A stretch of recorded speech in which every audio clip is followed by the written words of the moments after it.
Working Cows Podcast, episode 263.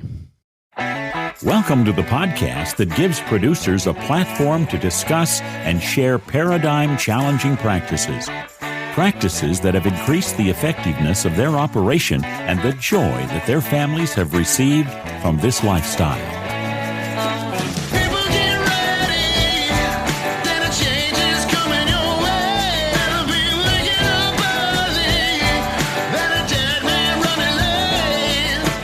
Howdy, everybody. It's Clay Connery, host of the Working Cows Podcast, powered by the Global Ag Network. Very excited to be joined today for the first time by both Zack Smith and Jason Mauck. We've had both of them on individually in the past, but we're getting them both on here today. Talk a little bit about the growth of the stock cropper and kind of the road forward or the road ahead as the two of them envision it, as far as seeing wide-scale adoption of the stock cropper and its different use cases and some of those things. So very excited to talk to these two individuals today. Jason Mauck is well known for his just out-of-the-box thinking about farming and ranching and agriculture, big picture American agriculture.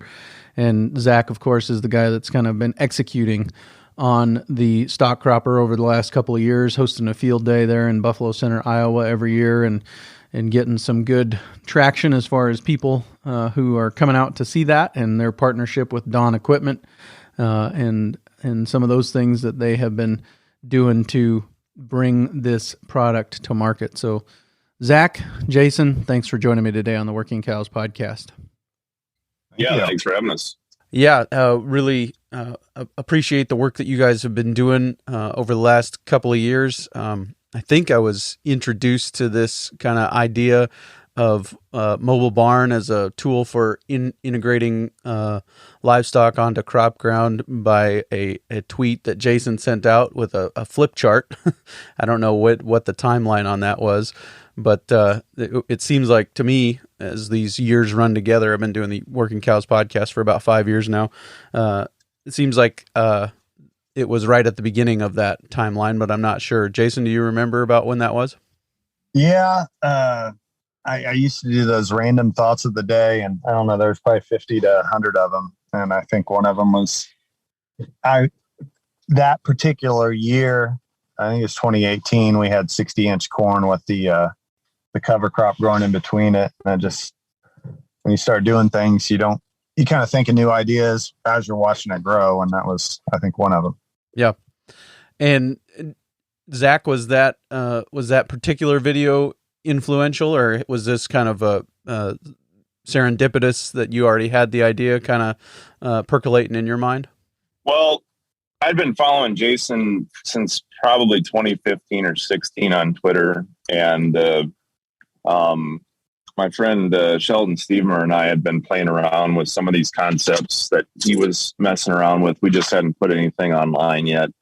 And, I think Jason's first thing was the chicken tractor that he was yanking through, or the concept of that. But, what really sparked us was find a way to really stack a lot of enterprises, not just a single species, because the math is a lot more difficult. And that's where the motivation we had to utilize strip intercropping and then come up with a mobile barn that's, a 3-ring circus on wheels with multiple species and allows you to stack multiple enterprises and really ramp the diversity and the biodiversity of what you're putting out in the field, not only with the animals, but with the manure.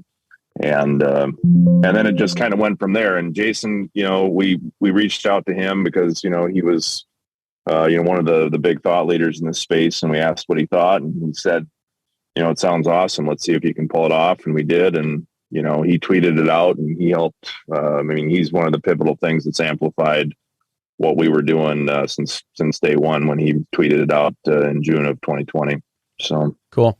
And I think the first time, Zack, you and I talked was in August or so of 2020. And I think at that time you were And the links to both of those episodes and my previous episode with Jason will be in the show notes page for today. So you can go and find that, workingcows.net/263. You can go find that at workingcows.net/263 if you want to catch up. But just to kind of catch some people up real quickly here, I think that first episode, you guys were maybe pulling the barn through the field with a big winch. Is that right?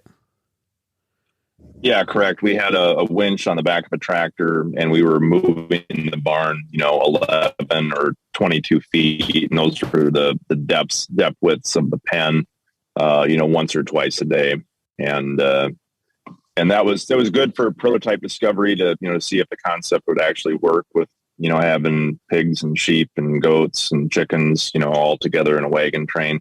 But we knew quickly if it was going to be scalable, we had to get it autonomous, so that we wouldn't have to be there 2 or 3 times a day moving it to make the system work. And so that was also where Jason was a linchpin in hooking me up with Joe Bassett from Dawn Equipment a little over a year and a half ago, where we built the first crack at an autonomous barn, the Cluster Cluck Nano, last summer in 2021. And in 2021, we got that barn to be solar powered, electrically driven, controlled with an iPhone app. And it would move on its own, but it would not steer on its own. And steering was the challenge that we've solved for here in 2022, I'm sorry. And we came out with the Cluster Cluck Nano 2, which was debuted at our field day this year. And now we have something that is GPS guided with auto steer, with a guidance line on it that on a timed basis through an iPhone app moves this parade of animals automatically through the field. Yeah. And Jason, what are kind of some of the problems in your mind that this is solving? It's a livestock integration tool. So what are some of the problems that this tool is solving in your mind? Well, Zach alluded to it's the labor and it's being there, and I think what we're asking growers to do is to kind of change their mindset, where instead of focusing on the corn or the soybeans or the price of this or that, we start focusing on the natural resources, which is our constraint. And what we can do with autonomously moving the livestock is we could start looking at pasture, just like we do with corn, where we're like arguing whether it needs to be 1 3/4 or 2 inches deep and side-by-side fertilizer and all this.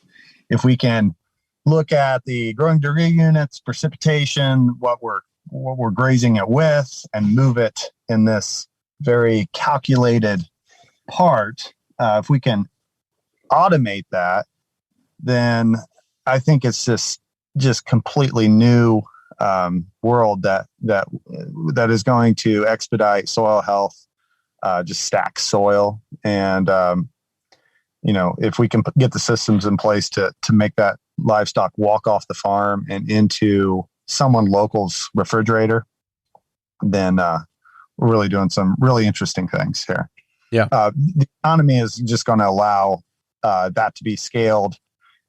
So not only let's just imagine we've got this on 40 or 80 acres. Not only are you moving, 20 or 30, 50 of these deals, but you're moving 20 or 30 or 50 of these things that contain, maybe over 100 animals. So you're amplifying intelligence of life. The sheep will graze the new pasture. The chickens will scratch. The pigs will be pigs, and we can take small amounts of energy and amplify that energy. And then also we're fertilizing the soil and we're opening up solar corridors for the crops. And it's just a beautiful thing when you start thinking about how that could be scaled.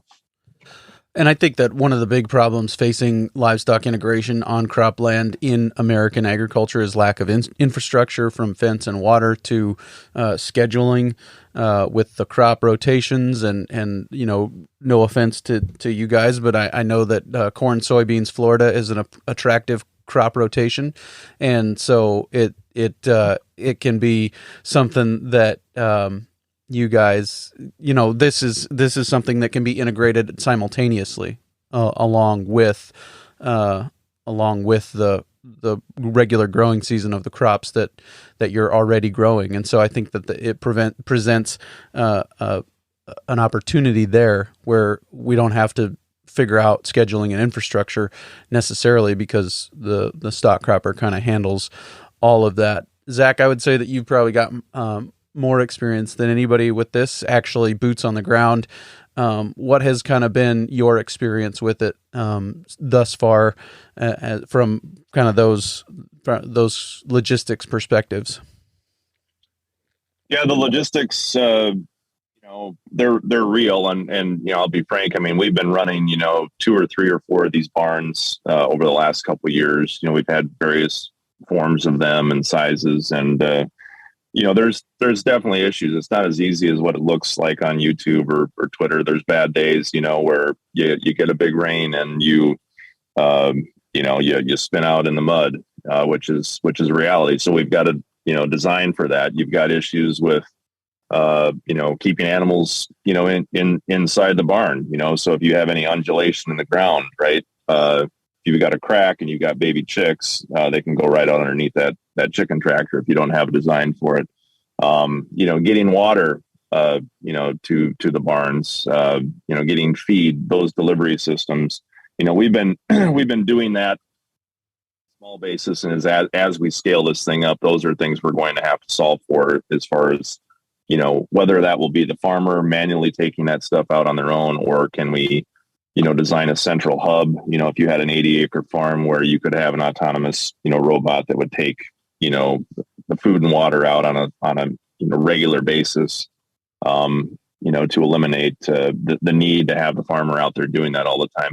I keep saying eliminate the need for the farmer, but that's really what I want this system to be, is the farmer can focus his or her time on is going out and actually being, doing the husbandry stuff, doing the management, and let the tasks of carrying a pail of water, be up to, or moving the thing be up to something else, and really, focus on going out and observing and figuring out how you interact with the natural world in the middle of a field and how you can really maximize that stuff. That's really,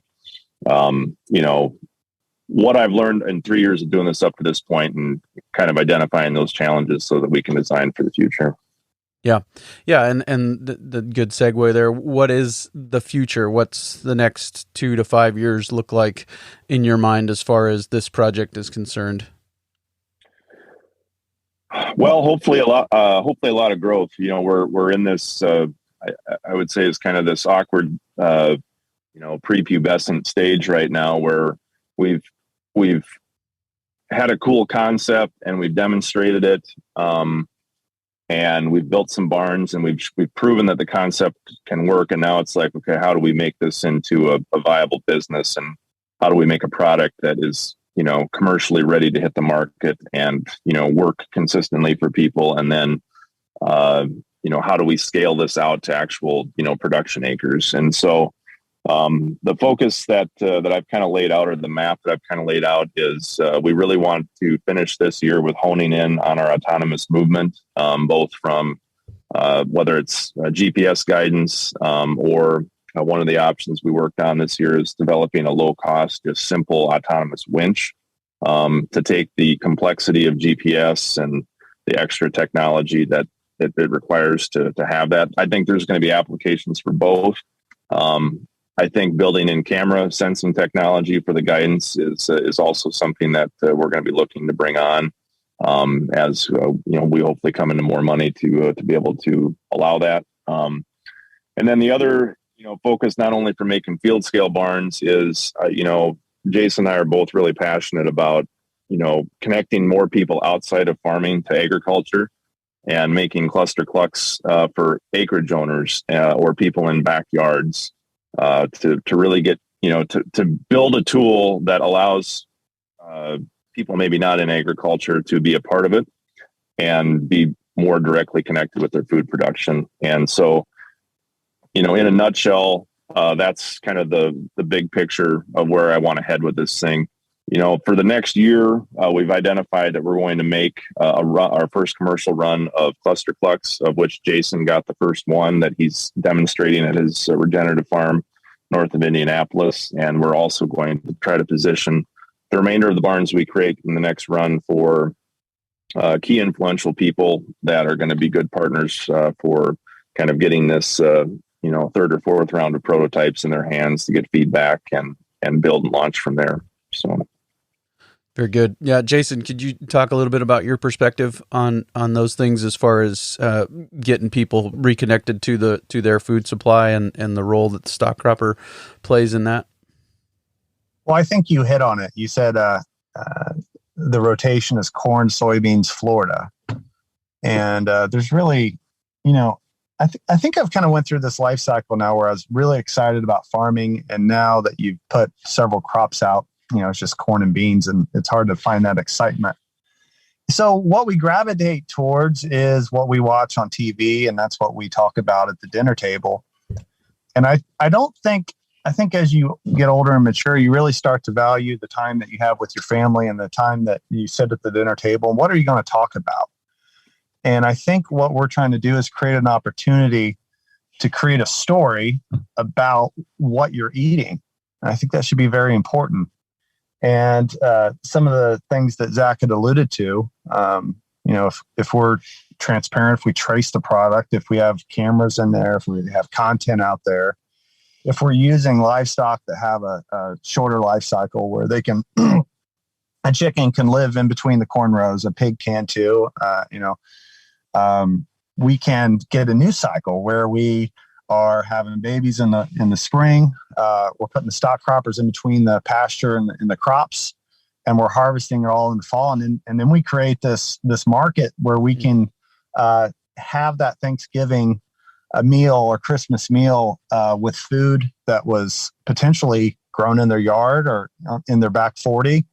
And I think that's how this story is going to manifest. And I think we really get distracted by what's going to be the answer on 180 million tillable acres. If we can get thousands of families to have that sacred Thanksgiving or Christmas dinner with stock cropper grown meat, I think that's our real goal here, is to change the lives of people that want to participate. Yeah. So I just want to put that out there. We just get so distracted by what we got to do on all these acres. Maybe eventually these principles will affect and really change more acres, but that's the lifestyle that we're really trying to show. Yeah. And the other thing I'd add to that, Clay, is, that Jason and I are both passionate about getting more people involved. In agriculture right now, it's a reductive business. There's fewer and fewer people that are doing this, and it's just going to keep ramping here in the next 10 to 20 years, the remainder of our career.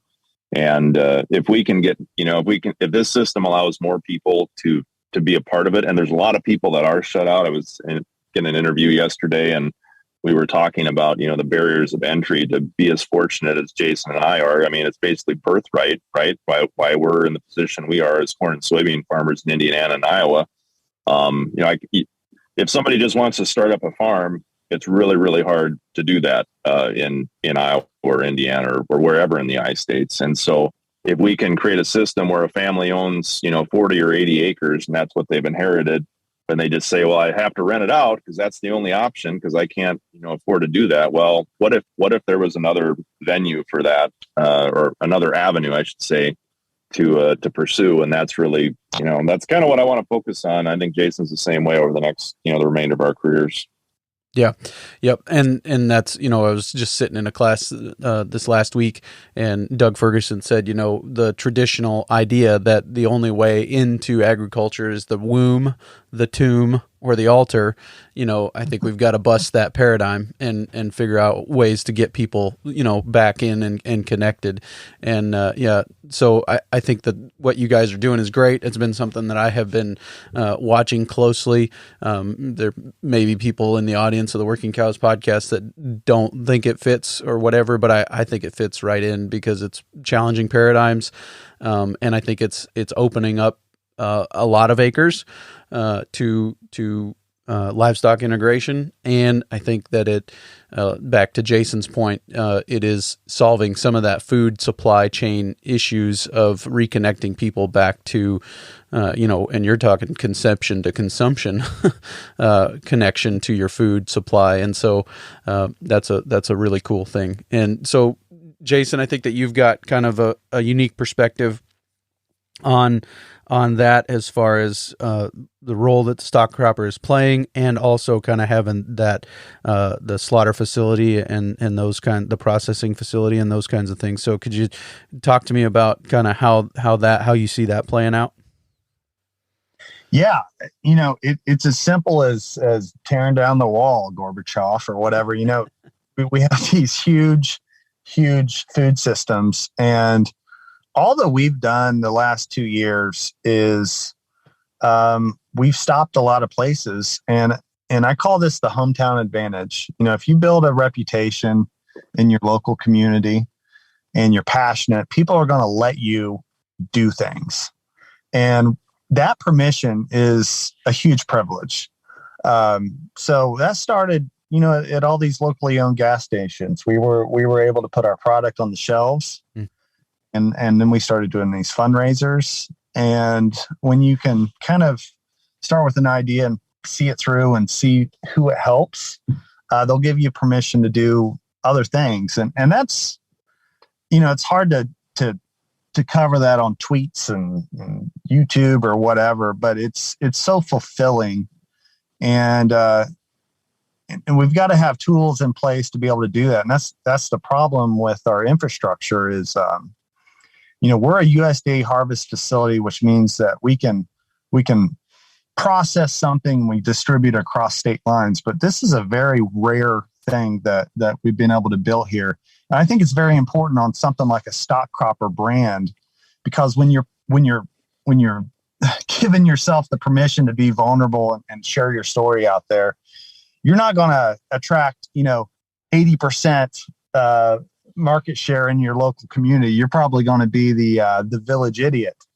You're going to connect with people from multiple states, and you're going to need that brand to be able to go across state lines. But the problem is, we're only one of a few USDA harvest facilities. They're mostly the Cargills of the world and everything like that. Most things have to stay local, which is fine. I would like to make that not the case, to where we can use local things and they don't have to go across state lines. But it all starts with going out and making those connections and building upon small little steps there. And I don't know what you wanted me to cover across from that, but it's just that. Yeah, kind of like what you're talking about, the food supply, the Muncie meats and all that, that you guys kind of have that opportunity available to you, and just kind of the role that stock croppers play in there. So, I mean, I think you hit it, but you can elaborate on that if you feel like there's something else.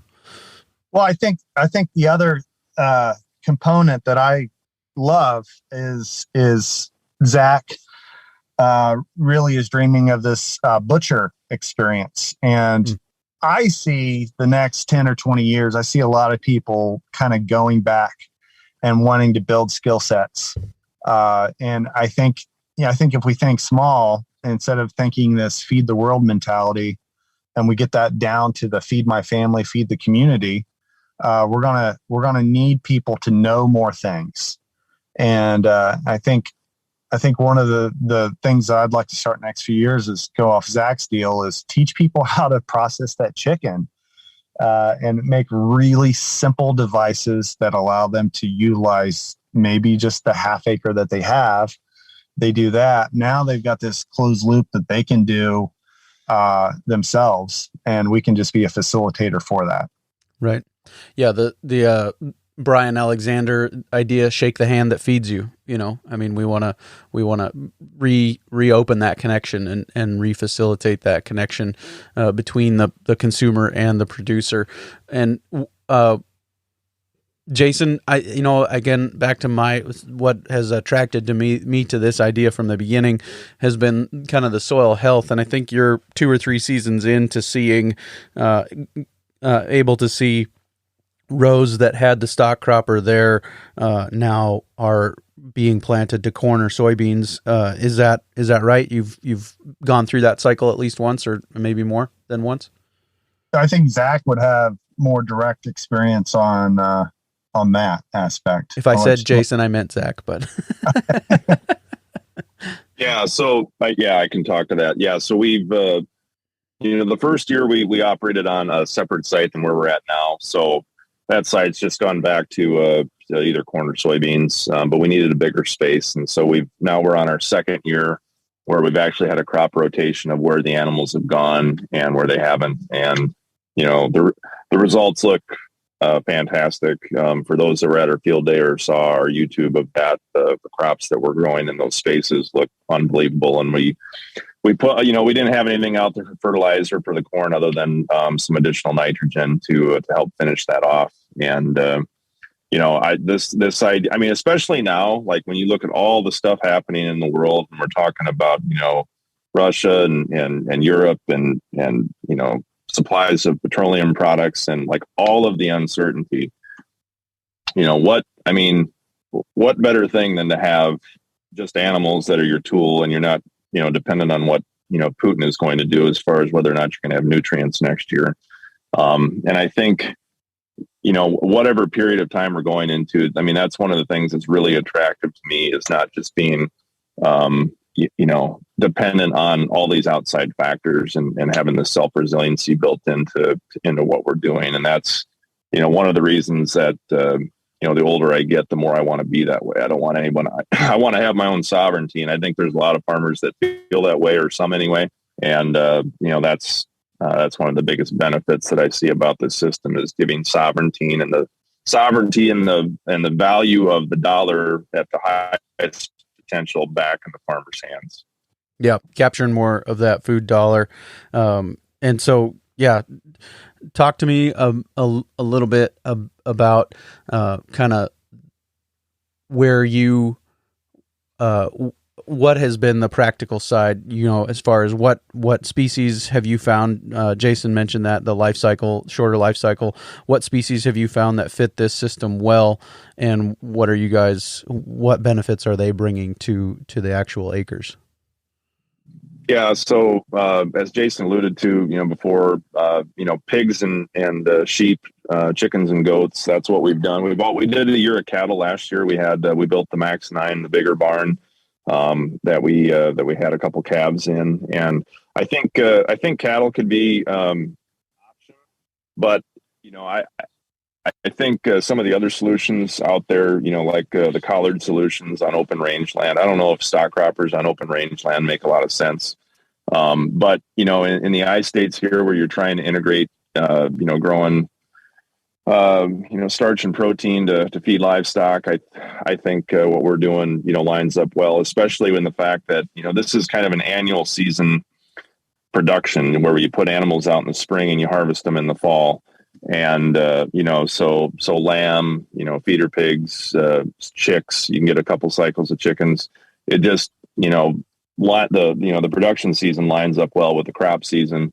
And then you have a period of rest, over the winter, or, if you were backgrounding these animals, that's what you would do in the wintertime, is you would, do the breeding and or maybe raise, maybe in the wintertime you have, hoop houses with deep bedding that you raise, the pigs or a crop of lamb or something like that, where you actually make it a cycle. Right now with what we're doing, we're buying feeder pigs, we're buying chicks, we're buying lambs. We're not doing the entire, system of what an actual farm would be with it, but that's there, to go after and get done. And basically flip what it is we're doing now as crop farmers, where, we raise our corn and soybeans for 4 months and then we go to Florida in the wintertime. So, but I think that, that conception to harvest scenario, I think it's common in the pork and the chicken industry.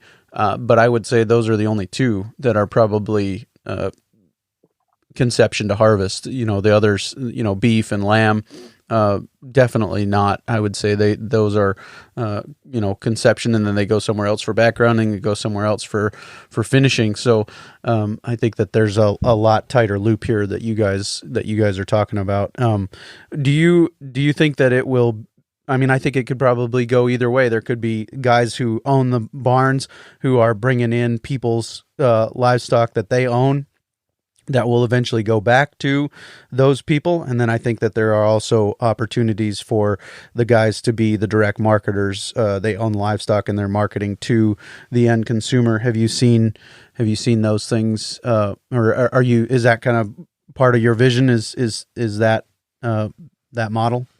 Yeah, I think so. I mean, it's really an open playbook right now. I mean, the thing I'm excited about what Jason's built out in Indiana, and it sucks that we're so far apart. We're 10 hours apart by driving, but I mean, with what he's done out there is incredible with getting the distribution network. And really, I'm hoping to test. I mean, I'm really hoping that we can develop a network of stock cropper producers out around the infrastructure that he has done to basically build a model that markets into Indianapolis or, Chicago or Fort Wayne or wherever around him, where we have a network of stock croppers focused around his kill plant and his processing house there, and be able to deliver that. And then, the goal would be to replicate what he's built and that system, like what he was talking about, like how do you take the genius of what he's done out there and then spread it and position stock cropper, growers right around municipalities with local kill plants, that are worked out. People are paid a good living wage, and your neighbor might work at the kill plant, right? And it connects it way more together than what the current system is, 100 times. So, Jason, how is it playing out in your neck of the woods? I've seen some pictures of golf courses, and I've seen some pictures of cross country meets. What's going on, and where is stock cropper fitting into all of that? Well, it's the star of the show, to be honest. I mean, the ability to do what this new Nano 2 can do, this property revolves around that. And we got to have reasons for the average person to come out and intercept this. And that's what we've got to do, is get out of this label mentality and start just being completely transparent and invite people to come see it. And that's how you're going to get that extra value that is needed for the extra work that is somewhat required. But so if I could kind of get into this property and a vision that we have in the next few years, my wife teaches. She's 6th grade English teacher. This is her, I think, 16th or 17th year.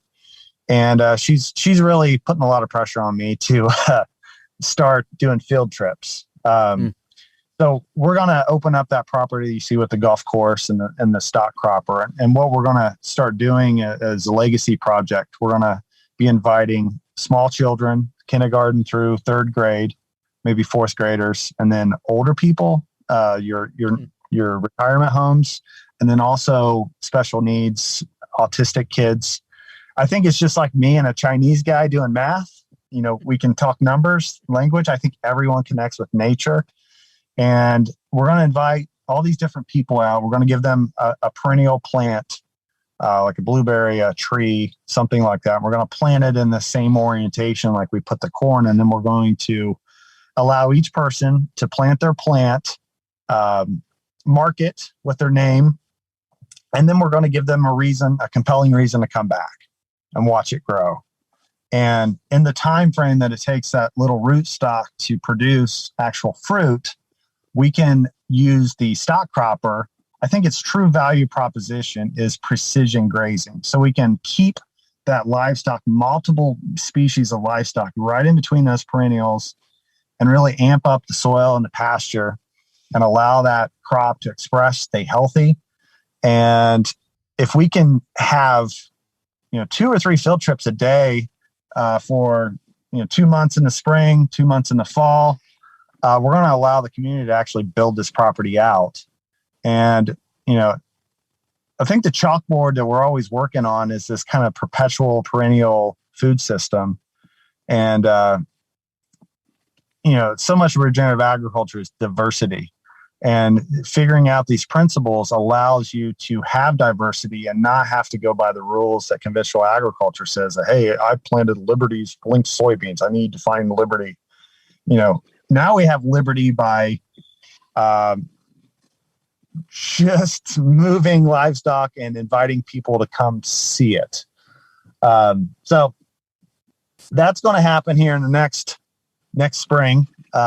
We're putting together a plan for myself and a few other people to go out and start visiting schools and selling just the right for them to come. It just takes $4 or $5 per kid. You get a busload of 250 kids show up, and that's a pretty decent day that you can pay a couple people nice living wages, and they're kind of building it out for you. So,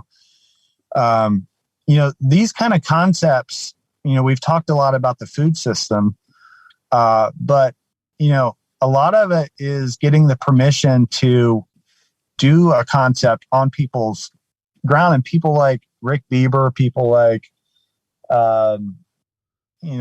that are all across the nation want to do this. We've just got to create a way for them to just take a few acres and invite people out to be a part of it. Yeah.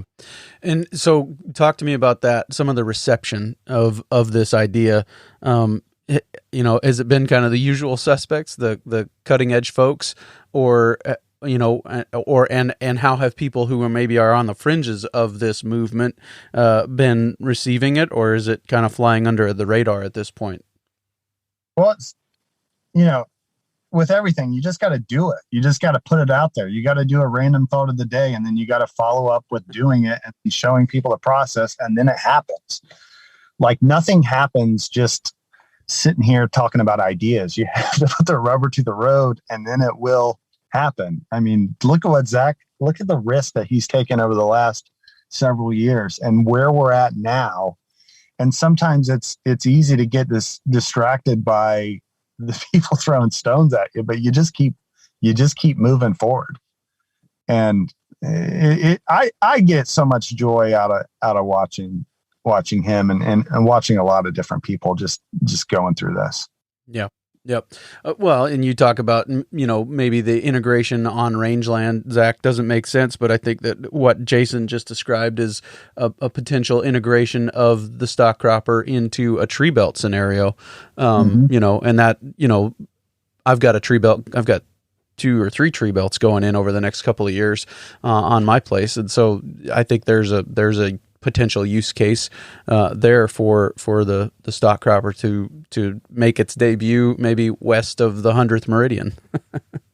Yeah, no, I mean, tree belts, solar arrays, orchards, vineyards. I mean, anything that needs a confined system that moves and doesn't allow livestock to escape. I mean, so that you don't have to put, a fence system in or invest in that infrastructure. That's what we're looking to go after. So yeah, very good. No, go ahead. Kind of, me and Zach and Joe got together about a month ago, and we're sitting out kind of one of those Catholic fish fry bars in Milwaukee, and we're looking at a space of about 10, 15 acres of grass that the city pays Bill and Robert to mow every 5 days, 30 times a year.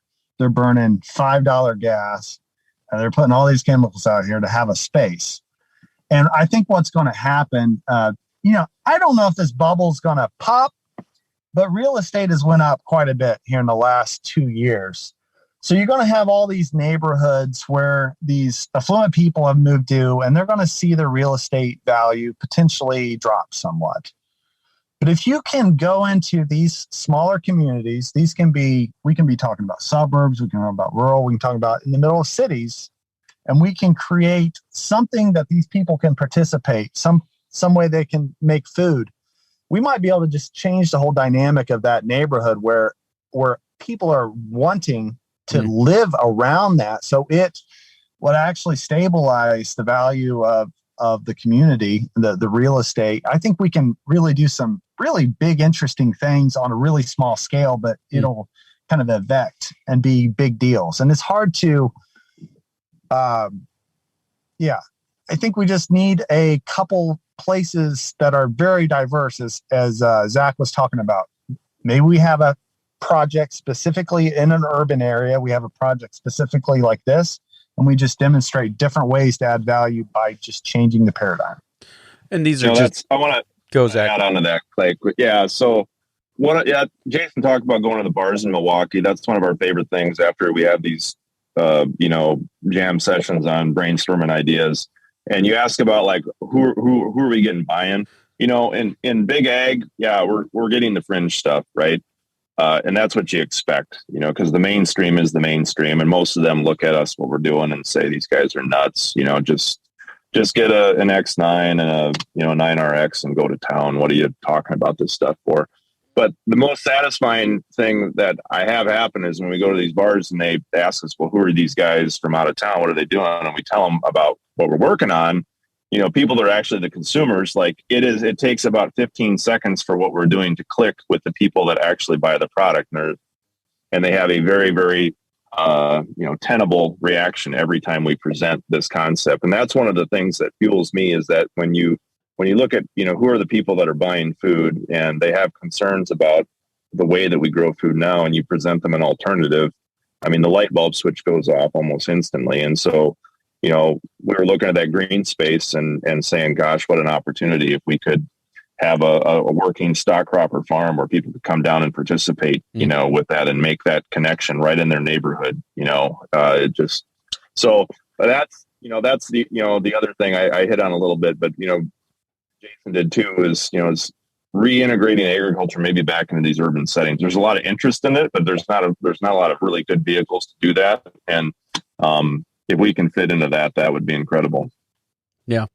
Yeah. Very good. So, go ahead. A center with a value creation center. Yeah. Well, and I mean, just this is an example of the fact that I don't think that any one of the three of us or anybody else who's been to a field day can possibly figure out all the iterations that this will open up and be used for, and ways that it'll get deployed. And so I think that, like you said, you got to do it. You got to prove the concept, which I think we've done over the past few years.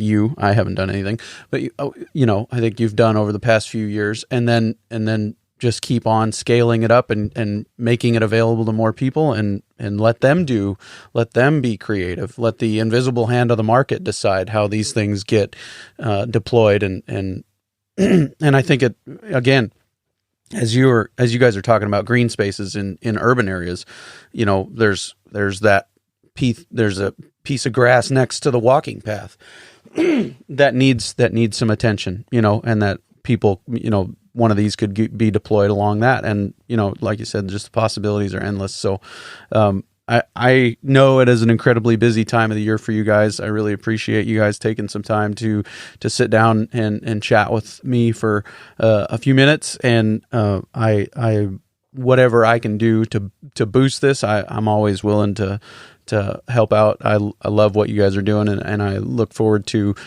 just continuing to see the growth of it. Thank you. Yeah, I appreciate your support and what you do on your podcast and all the great people that you have on, and the fact you're including us is fantastic. So thank you. Well, I look at you guys as this generation's paradigm challengers. I've talked to a lot of people who've challenged paradigms over previous generations, but I think that you guys are on the cutting edge of what this generation needs, and you're solving a lot of problems. And I think that, something that's crossed my mind a few times in this episode is we've seen this revitalization of some of these skill positions in local economies. And what comes to my mind when I think of that is the butcher, or not the butcher yet. I think the butcher is making a comeback, but I think that the barber, the local barbershop is making a comeback. And I think that we're going to see the butcher follow not far behind. And I think that the opportunity that the stock cropper presents is just endless as far as that's concerned. So I really, really like it. Is there any other major nuggets you guys were hoping to cover today, or anything else you guys were really hoping to share? No, I think we've covered a lot of ground here, and appreciate the conversation again. And I guess the only thing I would say is that if you're interested in what you heard today, give us a follow. I'll let Jason give his credentials, but you can go to thestockcropper.com. That's our website. Sign up to our mailing list. We're going to be relaunching that here in the next few months. I guess you'll probably put all the stuff in the show notes for social media, but I'm on Twitter, Instagram. I'm on TikTok now, Facebook.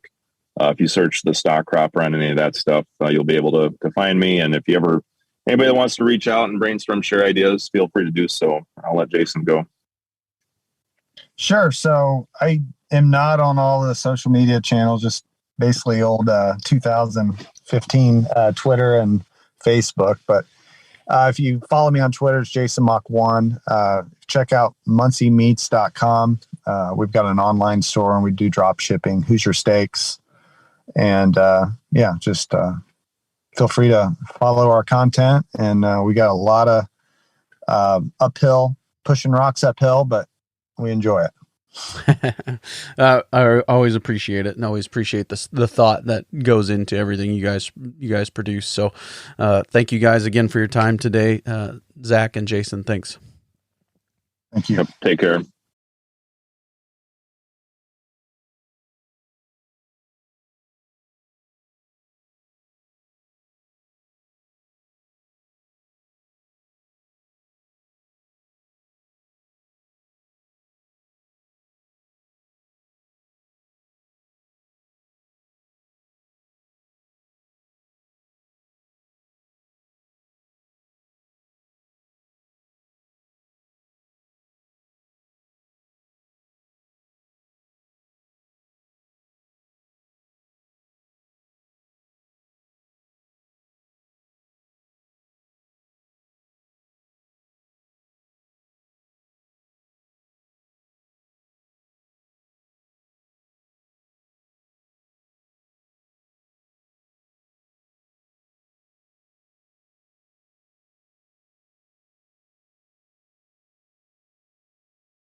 We invite you to visit workingcows.net to subscribe to the show via iTunes or Stitcher. You'll also find detailed show notes pages, resources from our guests, and the industry leaders who have influenced them. For more ideas on putting your cows to work for you in a more profitable way, tune in next week.